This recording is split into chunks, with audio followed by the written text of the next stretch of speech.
Working the diagonal elbows coming down or vertical elbows coming up, bracing on your own body to maximize the power. Moving, tracking along and moving downward diagonal elbow, vertical elbow coming up and down, elbows coming across at an angle, bracing to the back of the neck, straight up and down. And then of course, as you brace, you can use your body, turn your hand over and go diagonally or come across, tracking up your own body to rip across the opposite way. Brace to the neck to come up, straight down, bracing to the back of the neck to come across on a diagonal or straight down as well. These positionings are important because they help to brace your elbow and put you in position so that your whole body is involved with the elbow strike. You're also moving into a brace position and following the principle of tracking. As you can see, tracking up the center, going into diagonal elbows downward, or going straight down to impale with the elbow straight down.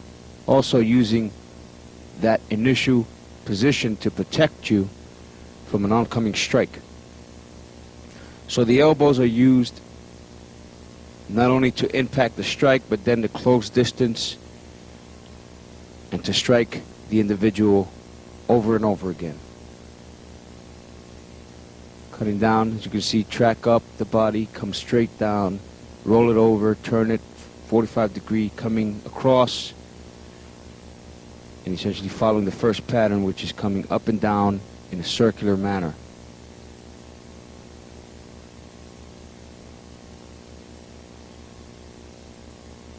Coming across, ripping, striking the elbow diagonally across upward, or on the inverse coming downward. Strike the elbow coming up and straight down, rotate it, and strike it across, down, rotating it and going back down again, coming back up. In other words, making the elbows continuous, moving from one elbow to the other elbow without stopping the flow. Simply just rolling the elbows, striking forward in a downward manner, the palms pressed together, and using your body to do all the work. Cover palms, elbow across, then strike your diagonal elbow going downward. Or you can use the elbow initially to impact the incoming attack, ripping the elbow across while maintaining the close body contact.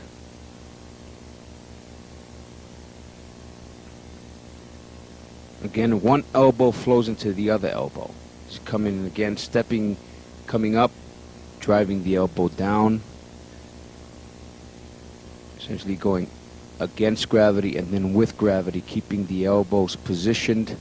As you can see, I need him with that motion. I'm bracing the elbow in one of my positions, the top of my head or to the side of the neck, so that instinctively, as I track up my body, I place my hand in one of those positions and I have an elbow. Or I can come across diagonally. This is done with minimal movement. In other words, I'm not extending my elbows out. I'm using my tracking to move into these three positions, and always thinking about going forward and attacking with the elbow.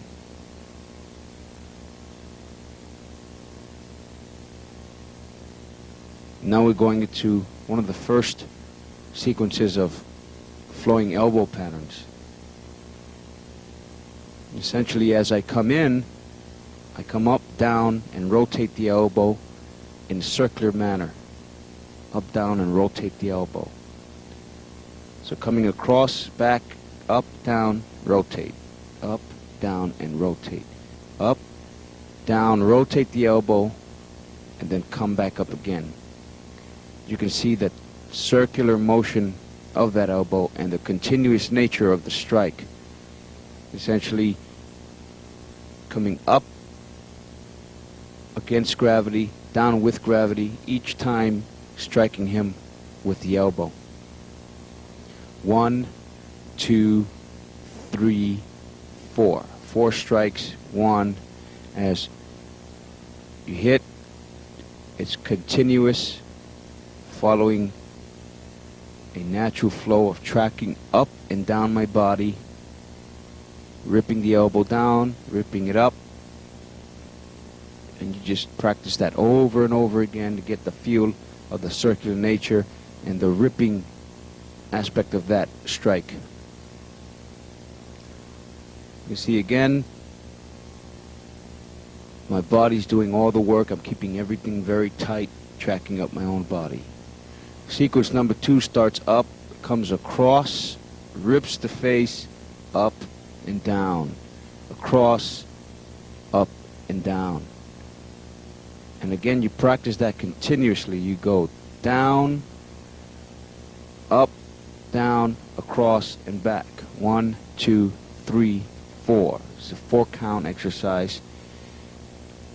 Coming across, keeping everything, again, following what we call tracking the body.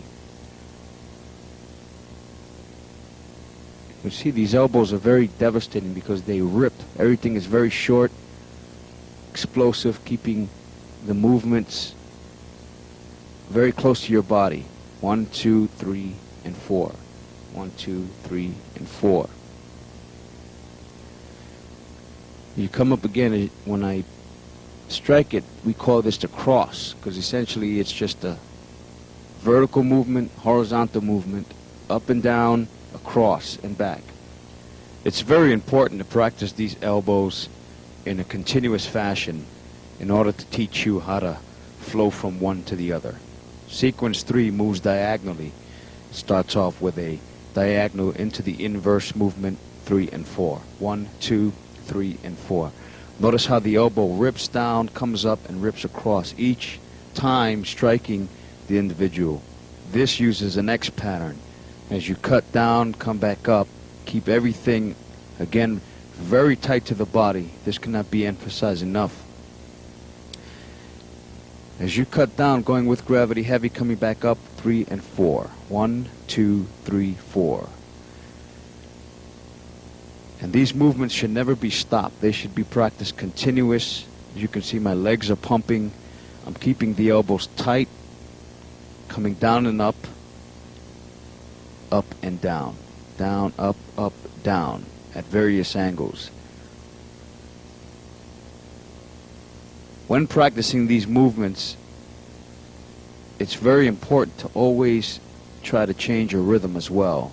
To practice it in terms of a count, and then when you get the proper angle, you can work the movement very slowly in order to get the nuances on how your body should be. And of course, perhaps using some equipment, you can move at a faster pace. Sequence 4 goes into an upward elbow and then comes down with a heavy back fist. Up, down, back fist. Up, down, back fist. When you come up, your palm's hitting, your elbow hits down, then you back fist. Now, when you back fist, you're going totally with gravity and being as heavy as possible. This could be, of course, striking to the bridge of the nose or the chest area. The back fist comes heavy all the way down to the ground, from the nose through his body into the ground. You use your other palm to reinforce or augment that strike. It's come up, my whole body, the elbow hits up, then down, and then release the back fist, dropping it very heavy. 1, 2, 3, 4. 1, 2, 3, and 4. Up, down, and look again. Look at the way my body is moving. My legs are doing the work. Essentially, just come up hit twice, brace, use my body to impact his chest, and then rip as heavy as possible. Again, this is a vertical movement. It should be practiced over and over again in order to get the proper flow and body mechanics. At first, think about doing it very slowly and then picking up the pace, always considering safety. Again, this is a 4 count. 1, 2, 3, 4. 1, 2, 3, and 4 coming down when you strike. When you hit up, elbow, back fist. Up, down, elbow, back fist. The back fist rips down his body. Make sure you switch and do the exercises on both sides. And again, always practice your rhythm change to teach you explosive power. When you're coming up, it's very important to hit a specific target. If his face comes up with that elbow, you can hit down to ground him and then rip that elbow down the bridge of the nose with tremendous amount of impact, just letting it drop. Now we're moving into bracing to the side of the neck and then coming down on the diagonal. From here, you get close enough, you impact, and then you let your weapon straighten out. Now what happens here is you can move into a back fist or a hammer fist coming downward or diagonally. From the elbow, you let it extend. Collapse, extend. 1, 2. You can see that this is a 2 count exercise going down with gravity. But what's more important is that when I track up, you can see the twisting of my body, the pivoting and the grounding. This gives me a very heavy and whip-like strike across the side of the neck or the side of the face, while maintaining, again, the proper body mechanics. Of course, I'm exaggerating the movement, but in combat it would be quite short and explosive. This is to give you the proper body mechanics. Track up, let the elbow relax, swivel, hit across the face, then straighten it out and blast through the opponent's face. This exercise moves into a slap across the face, elbow, and then a slap to the inverse. So it's 4 count. 1, 2, 3, and 4. When you slap, you come across, you naturally go into elbow position. Notice my other hand is supporting my elbow, and then release the back hand as loose as possible. This is to be done horizontally across the face. Hit the elbow, come back, and then rip with tremendous amount of power across the side of his face. Again, this is a 4 count. It should be practiced by twisting the body, dropping, pivoting, and then essentially the first part of it is what we call a closing technique. You slap and you close into your body. Now you're in the proper position for the elbow. 2 short elbows across and then extend or open that weapon. This is done by pushing with the back palm to whip that fist out. This is done with a back fist. It can also be done with a backhand strike. The palm could be a palm slap to the ear, that elbow across the face, coming back on the inverse, and then releasing it with a tremendous amount of force. This teaches you a lot of whipping energy. This is, again, a 4 count that's going to be done continuously. 1, 2, 3, 4. Be very careful when practicing this because your hand just wants to whip out. Make sure you are in a proper distance so that you can practice. If you're going to practice this full speed, make sure you back up so you don't blast your training partner's face. This is quite dangerous technique. 1, 2, 3, and 4. Each movement should flow right into the next. This will ensure that you do not give him time in case you miss. You're always moving in a proactive, attacking manner. 2, 3, and 4. When you come across, it's also important that your whole body move with with the action, and that so that your hand doesn't whip independently and expose the center of your body for re-attack.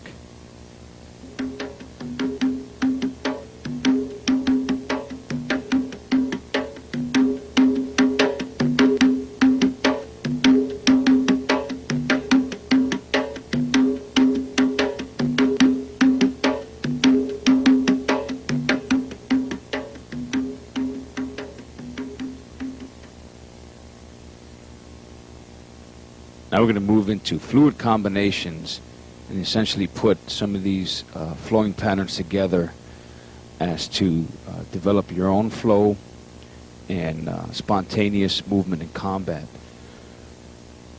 So you can roll the elbow. The essential thing is you can practice a movement and repeat it back and forth and develop a tremendous arsenal to get in, quickly rip across the face, or if I move in and attack his attack, you can see I'm starting to throw in the knees, naturally come 1, 2, 3 and rip across the face.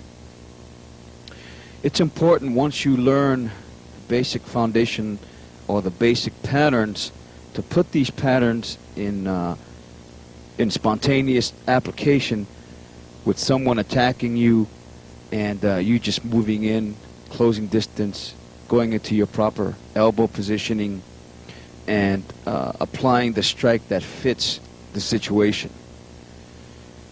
So I'm working in close, track the body, center position. He might attack with a double attack. I'm thinking about causing pain to his attack. And I come in bracing position, rip across, hitting the bicep with my elbow. And once I rip across the hit, I naturally can move into the elbow across the face, come diagonally down, ripping at his jaw. I can use the elbow to cause pain to his punch, and then combine some of the patterns, or essentially repeat or roll one of the elbows from various angles. Another important thing is that once you close space, you want to use your other hand to control the head to continuously strike him. This is again an exaggerated version, in that in combat it would be much smaller, much more explosive.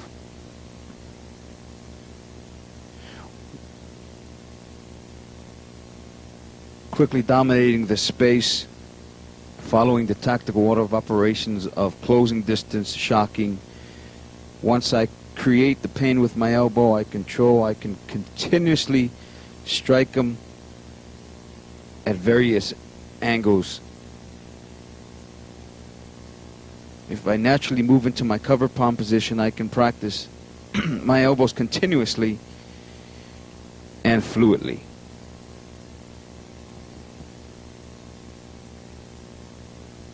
Every time he punches, I'm causing pain to that weapon.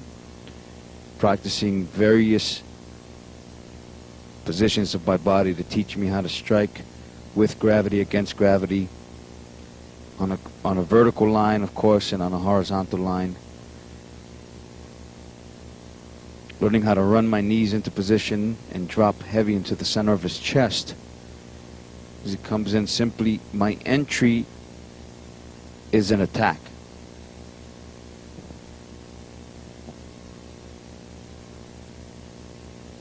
Track up the body, hit the face at a ripping angle, ripping across the side of his face, perhaps hitting the nose or the temple. Hit the arm, rotate across, rip into a heavy strike. Close distance, trap, torque his body, step through, and blast to his face. Notice again how everything's tight. I'm moving in, nothing is overextended. I'm using my whole body. By keeping your body in a cover palm position, you simply have to just move and let your body do the work. And by tracking back and forth, your elbows are naturally going to come out of those various angles. Going from body shots, if he comes in, I can start combining and loosening techniques to move back and forth. Here's a triple combination. If I come up with the elbow, I can simply elbow across the face, smash, and then rotate my elbow up and down and work it continuously. Up, across, down, you can punch. Once you grab the individual, you can hit them. And again, you can see that I can throw just a tremendous amount of elbows from a very short distance just by learning how to combine these fluid patterns, doing them in a spontaneous,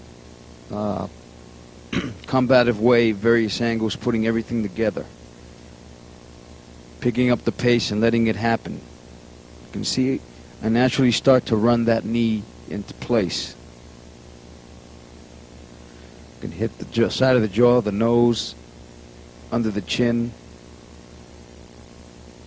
Just working back and forth, controlling, hitting various body parts, coming up and down, working diagonally, across, bracing on the top of my head, shooting that back fist, stepping across, coming in, playing with different ranges. Letting my body do the work, I can rip that elbow with all my body weight. And again, look at the circular nature of the elbows. I hit down, come back up. Every time I move, I'm causing him pain. Always changing the rhythm, changing your distance to play with various target areas. Here's another perspective to show how the back or how the body should move and why these elbows are devastating, because they're done continuously, they're done in a circular manner, and all you have to really do in combat is step in, repeat the first pattern, vary it, go into the second pattern, start adding your knees, add some other weapons, some palms, some punches, back fist, and make sure that you simply follow the tactical order of operations of closing distance as quickly as possible, controlling the person's body by inflicting pain, and then once you're in that proper range, you move into those continuous elbows. And even though in our training we train to overkill, in a real combat situation, those elbows are going to do a tremendous amount of damage very quickly, especially when controlling the head and ripping across the bridge of the nose or hitting across the throat or the body, and just essentially practicing these movements over and over again will give you a sense of continual flow.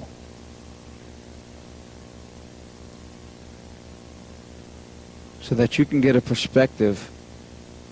It's important when you train with your partner that you work these patterns at different ranges so that you're attacking his extended limb from him trying to grab you or him trying to strike you. You close in, always attacking, and then grab the head and work these circular patterns on the face, on the body. The idea is to, again, follow the natural order. When closing distance, you want to start combining these elbow strikes with neck controls, with joint locks, with low line kicking and traps, with other striking, in order to have a complete arsenal of movement. There is no insignificant motion in combat. When you're at a range, you want to continuously move and dominate the individual in a proactive manner. So every time a person strikes you, you must inflict pain to their weapon, to whatever they're attacking you with. In other words, the person punches you, you destroy his punch. When you get in, whatever you see, whatever target, you destroy. But always as much as necessary. In other words, when you hit someone with explosive energy, you might take them out right there and then. it might take a little longer. One way to look at this is that you're practicing your patterns of continuous motion and the individual just happened to be in the way, dominating the space to cause immediate pain. The individual will determine how far to go.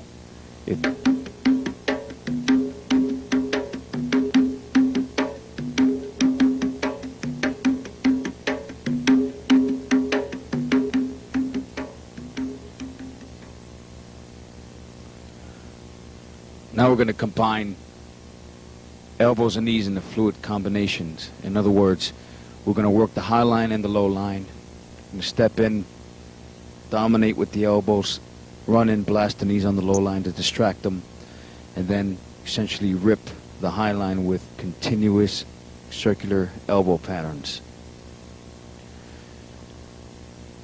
Always vary your attacks. When you come in, if you knee on the low line, do it a few times and then work the high line. Never stay on one line for too long.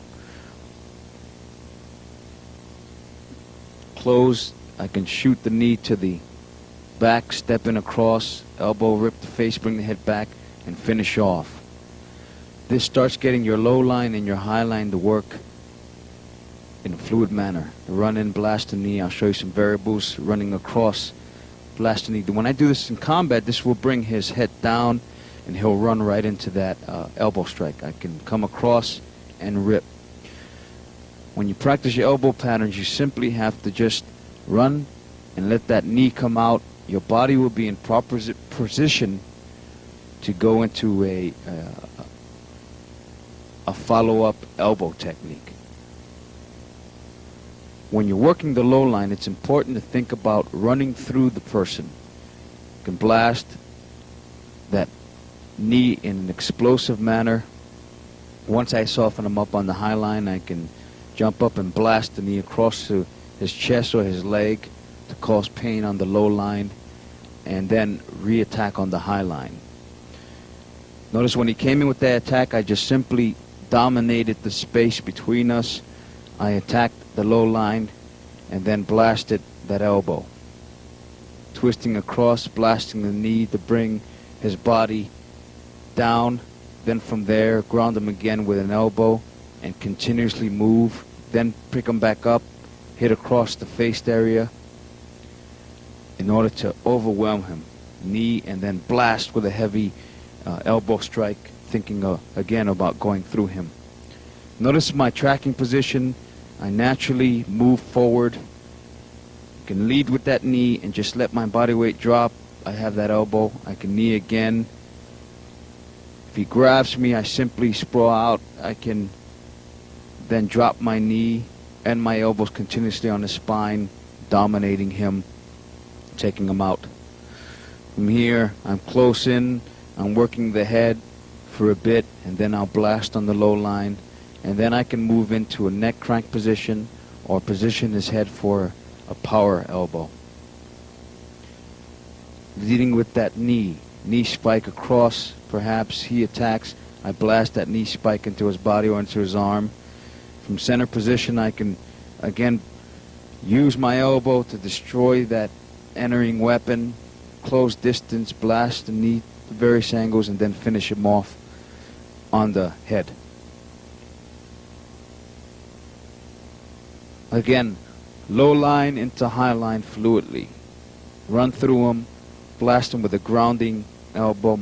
I can move into a neck cranking position and then finish off with a power elbow.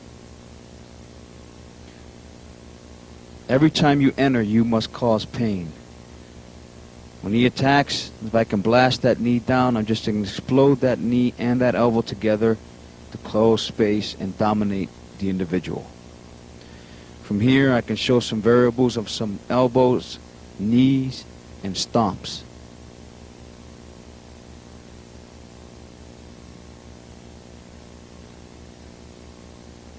Dropping my weight, keeping everything together, and simply attacking.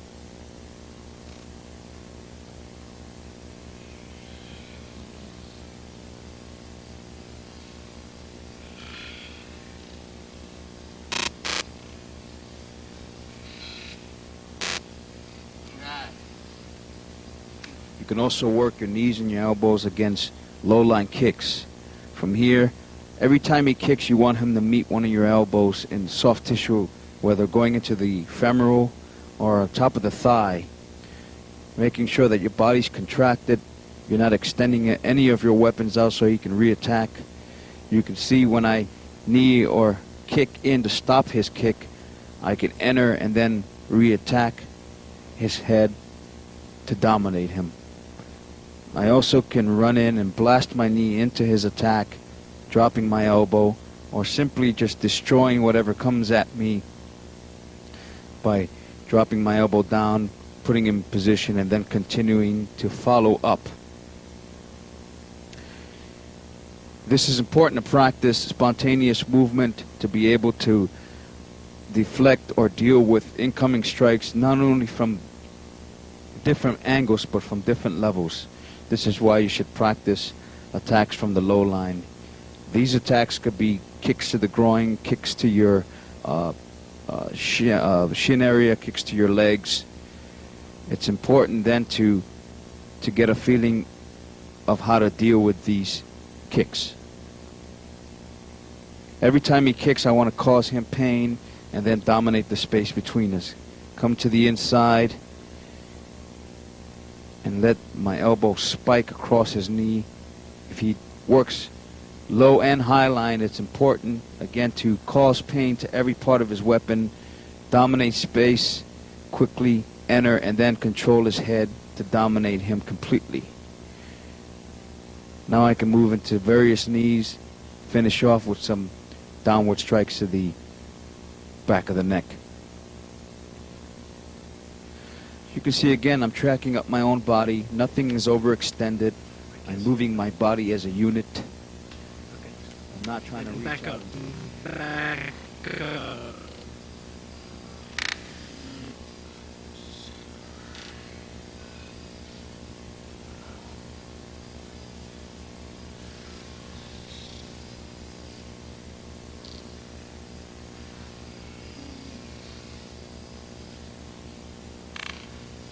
From various angles.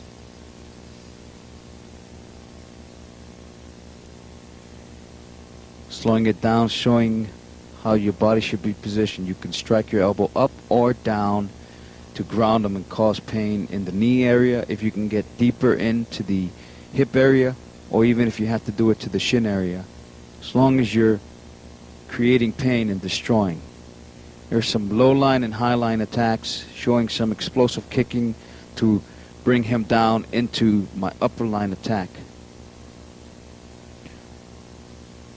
Again, the natural movement of my body. When I kick, I essentially ripple my energy up and then blast that elbow across his face, and then from there determine what to do next.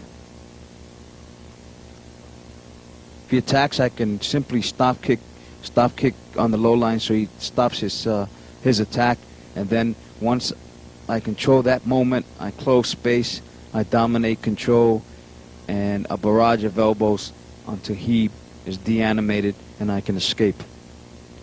Showing some explosive knees. When I come in, bring his head down, stomp, and blast the knee into an elbow. This is going to rip his head. It's a horrible technique when you control the head, not let it move, and then you can explode those knees.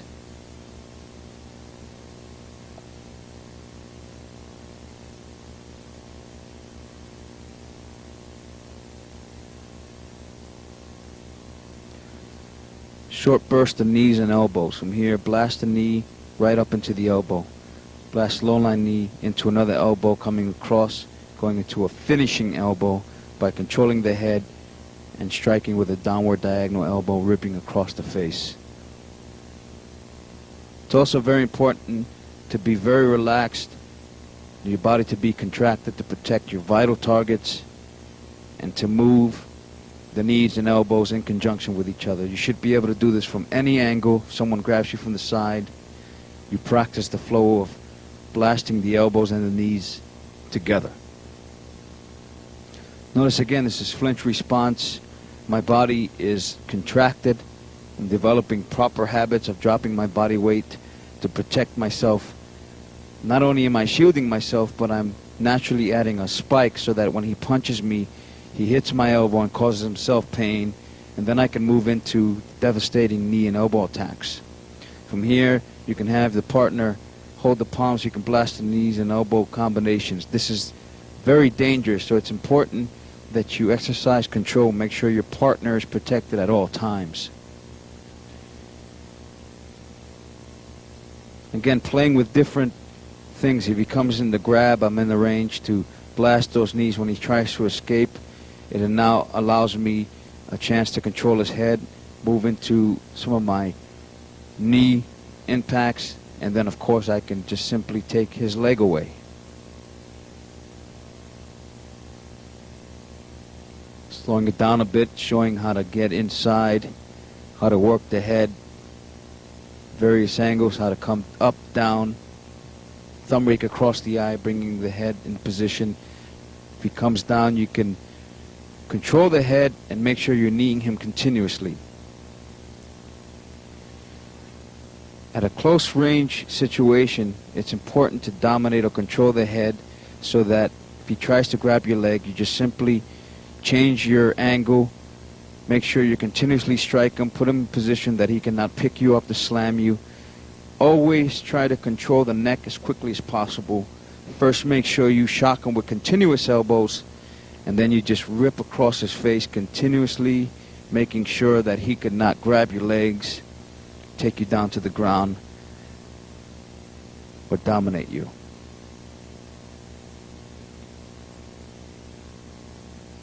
Showing some jumping knees to destroy the arm or the limb, the leg, then ripping across into an elbow strike.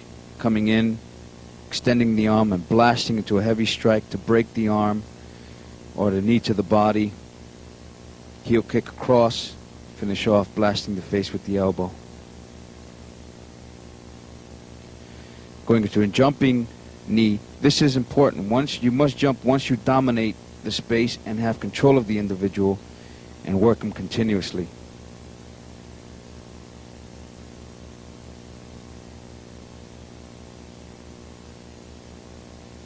I can use my knee to break his arm, control him on the low line. His face is in knee range, so I can blast that knee going through him. If he tries to grab my leg again, I simply control his head and continuously strike him until his body turns into jelly. If he tries to counter me by pushing away, I simply change. I can go into a extreme close quarter range. Even though you're at what we call grappling range, you never stop your strikes. From here, I put compression on the spine, turn him. If I end up on top of him, we can work elbows from the ground as well. In other words, if the person submits and you can escape. But if the person is still animated, his muscles are still tense, you keep elbowing him, making sure that you do just enough to be able to survive the situation. Cranking the neck, putting his head in position. I can work my circular elbows and impact. I can also control his fingers, putting all my weight down to break the fingers.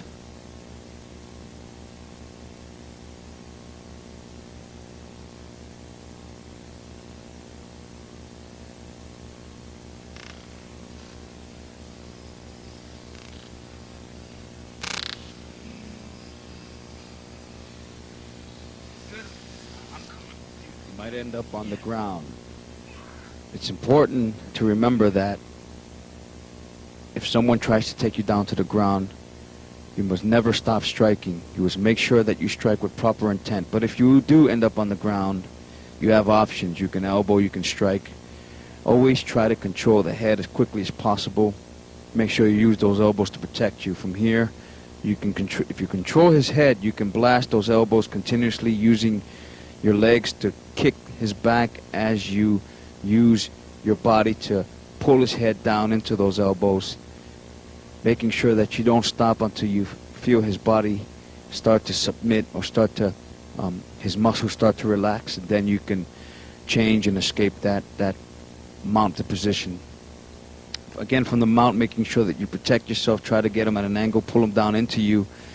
Always try to control that cervical spine as quickly as possible and keep the consistent pressure on it. From here, I can pull him into several elbows across the face to soften him up, to get him to think about the pain. From here, my heels can stomp across his back, but remember that I'm keeping consistent pressure on his neck.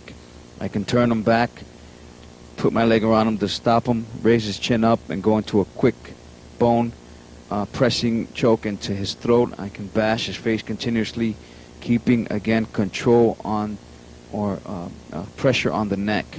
From here, I've got him. I'm on top of him. I'm continuously striking, opening up his air passageway to impact the throat. From a side-mounted position, again, the thing to remember is to try to torque his spine, control his head, put his arm in a position so that he cannot strike you. I'm striking his rib cage. If I can end up behind him, I will keep that pressure on the neck. My leg is wrapped around his leg, taking away his ability to swarm around. From here, although I let go of his leg, I'm still continuously pulling at his neck or through his chin, keeping the pressure on the cervical spine. Once I've done that, I'm on top. I position his neck or his face so that his soft tissue is available. Then I can move into some pushing into the breathing apparatus, finding a way to get on top of him, maybe getting his face to go downward, and blasting my elbows to the side of his face, his nose, or from behind him, pushing it into the base of the skull, the occipital lobe. From here, I'm on top of him. And again, I'm exaggerating the movements to show how your body can be positioned, but in real combat, you will be doing this quite explosively, dominating. The elbows will be hitting maybe the temple, the side of his face. His arm was in position. I can put my leg, I can create a shoulder lock from there, and just keep working those elbows, making sure you prop his head up and place your foot under it to take away his ability to move his head.